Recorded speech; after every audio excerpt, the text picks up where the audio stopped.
काल रात्रीपासून झालेल्या मुसळधार पावसामुळे पुसद तालुक्यामध्ये बऱ्याच भागांमध्ये जर पाहिलं तर पूरस्थिती निर्माण झाल्याचं चित्र पाहायला मिळत आहे। पुसद शहरापासून अवघ्या काही अंतरावर असलेल्या वडसद या ठिकाणचा नाला जो आहे तो फुटला असल्याचं सांगितलं जातं आणि या नाल्याने रौद्र रूप जे आहे ते या ठिकाणी धारण केलेलं आहे आणि मोठ्या प्रमाणात पूर जो आहे तो या नाल्याला या ठिकाणी आलेला आहे। या नाल्याच्या लगत जर पाहिलं तर एक तुळजाई फार्म हाऊस या ठिकाणी आहे आणि त्या ठिकाणी काही वास्तव्यास असलेले 3 ते 4 लोक जे आहेत ते या ठिकाणी अडकले असल्याची माहिती आहे।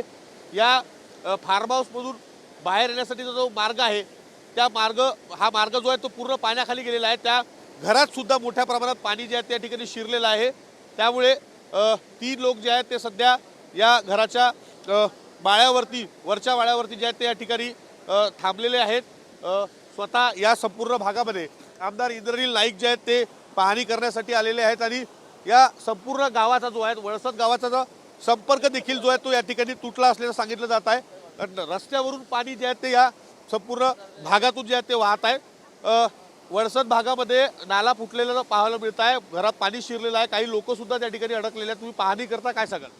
नाही, हा तर एक बाहेरचा हायवेचा फार्म हाऊस आहे, पण जो पूर्ण गाव आहे वडसद तो पूर्णच्या पूर्ण चारी बाजूनी पाण्याने घेरलेला आहे आणि तिथला संपर्क तुटलेला आहे। मी सन्मान्य अजितदादांना व्हिडिओ कॉल करून दाखवलेला आहे आत्ताच आणि त्यांनी कलेक्टर साहेबांशी संवाद साधून लवकरात लवकर मदत पाठवा म्हणून असं तिथे पण आम्हाला असं आश्वासन दिलेलं आहे। तरी लोकांना सर्वांना मी एवढेच विनंती करेल की आता पाऊस परत वाढेल म्हणून सर्वांनी सतर्क राहावं आणि विनाकारण बाहेर निघायचं टाळावं आणि आपल्या परिसराची काळजी घ्यावं। सर, हा नेमका स्पॉट कुठला आहे आणि इतका मोठ्या प्रमाणात या नाल्याला पूर आला?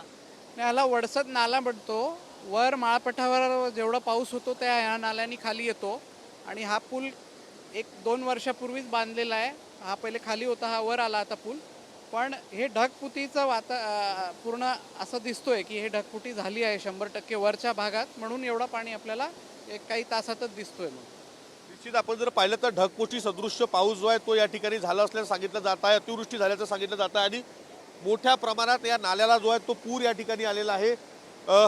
रौद्र रूप जे आहे ते या वडसदच्या नाल्यानं या ठिकाणी धारण केलेलं आहे। अनेक शेत्या ज्या आहेत ते सुद्धा पाण्याखाली जे आहेत ते आलेले आहेत आणि अनेक घरांमध्ये देखील पाणी जे आहे ते आलेलं आहे। वडसद गावाला चारीकडून वेढा जो आहे तो या संपूर्ण पाण्याचा जो आहे तो पडला असल्याचं सांगितलं जात आहे। प्रशासनाकडून मदत कार्य देखील थोड्या वेळात या ठिकाणी पाठवलं जाणार असल्याचं या ठिकाणी आमदार इंद्रनील नाईक यांनी सांगितलं। कॅमेरामॅन विशालसह विवेक गावडे, TV9 मराठी, पुसद।